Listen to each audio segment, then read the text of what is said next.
Hey guys, Mano here and welcome back to the shop. I just bought a Honda XR150L for a really low price. Yes, after more than a year since my first test ride on one of those nuggets, I finally got one, for reasons you wouldn't expect.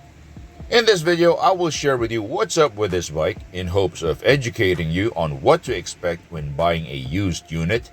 And towards the end of the video, I will be telling you what is my reason for buying this beat up XR and what my plans are. Stick around because this might help you.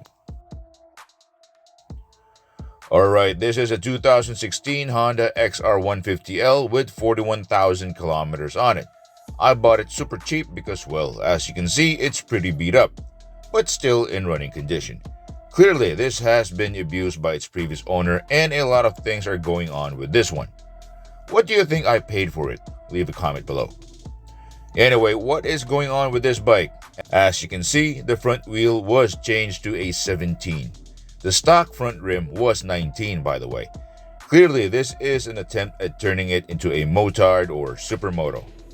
Now, next glaring issue on this particular bike is the shaved seat. Now, the XR150 already has a reasonably low seat, but the previous owner of this bike was a really short guy, hence the shaved seat foam to make it lower. Now, for a bike this old, ridden daily, and not kept properly, it is normal to see rust in places.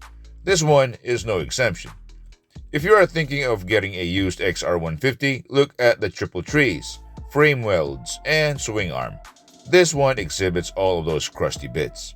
Another thing going on with this bike is the pitted fork tubes. The fork seals are tight though, but the tubes are gone. The rear shock is pretty beat up also with all that mud and dirt caked up down there. One thing I always notice with the XR150 is the quality of their bearings. Most notably are the steering stem bearings, the wheel bearings, and basically all the bearings. This one is toast already and locks up at certain positions. Same goes for hub bearings. Another thing to look out for would be weird electrical accessories. Anything electrical, in my opinion, is a big red flag. Now, probably the most important thing to look out for in buying a used XR is the engine. Yes, the engine of this bike is proven to be reliable and can take a beating, but proper care and maintenance is still required. This one has a bad starter motor and wouldn't fire up, but the good thing about this bike is it comes with a kickstart. Now, it is noted that this bike has a hard starting engine when cold and requires a bit of warm-up. This has been made worse because of the bad starter motor. 2,000 years later.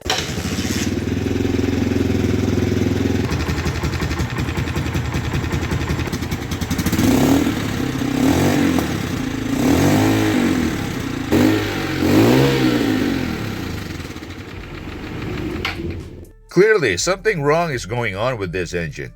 It's spewing white smoke and the noise from the engine is definitely concerning.